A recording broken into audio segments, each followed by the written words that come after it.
What we're talking about today is kale, okay? And kale is one of those foods that's been designated a what? Superfood, right?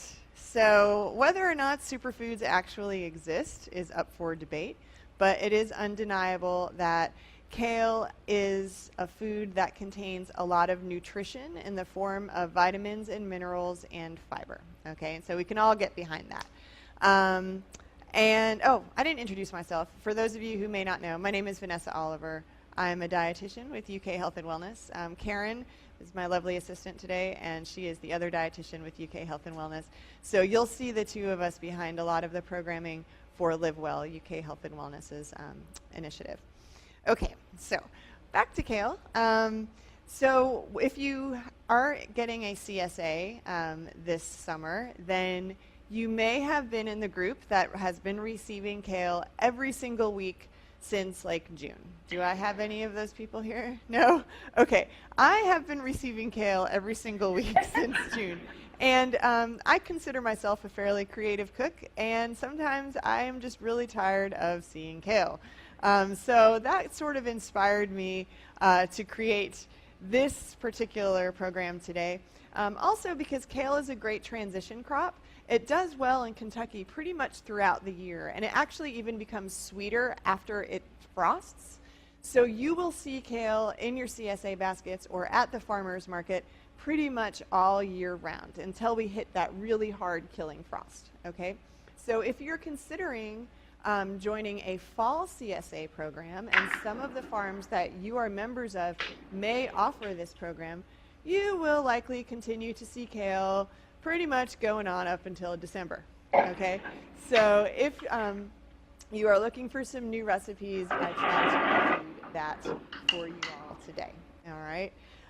One of the reasons that kale is considered so nutritious is that it's really high in vitamins and minerals, as I mentioned. So for about a little over a cup of kale chopped, okay, and this is raw kale, you're only going to get about 30 calories or so, but you're going to get huge amounts of vitamin A, vitamin C, and vitamin K, all right? And that's all going to be above what the recommended daily allowance is by the USDA.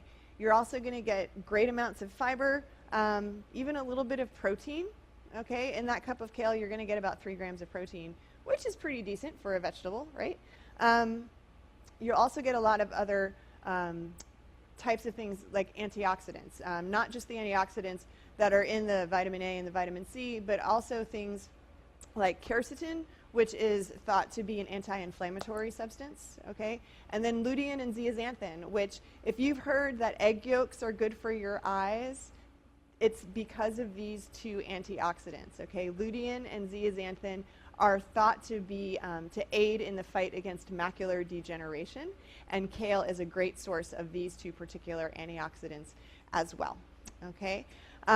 There are a few different kinds of kale, and I've got 3 of them out here. This is the one that's probably the most familiar for you guys. So this is a green curly leaf kale. It's also known as Scottish green kale. And in fact, kale is such a large part of Scottish and Irish cuisine that it's synonymous with the word health.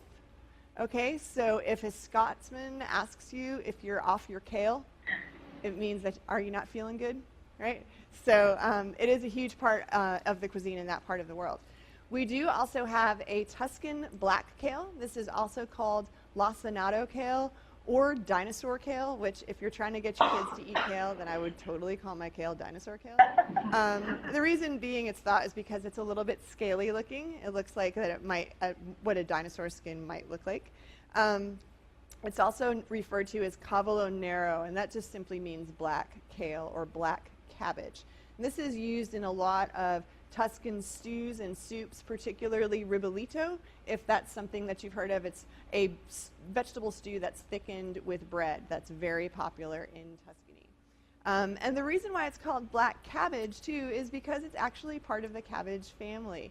So the cabbage family is known as brassica, and it is a huge family in the vegetable world. So not only cabbage and kale belong to it, But Brussels sprouts, broccoli, and cauliflower do as well. All of those vegetables originally came from one single plant, so that's kind of cool.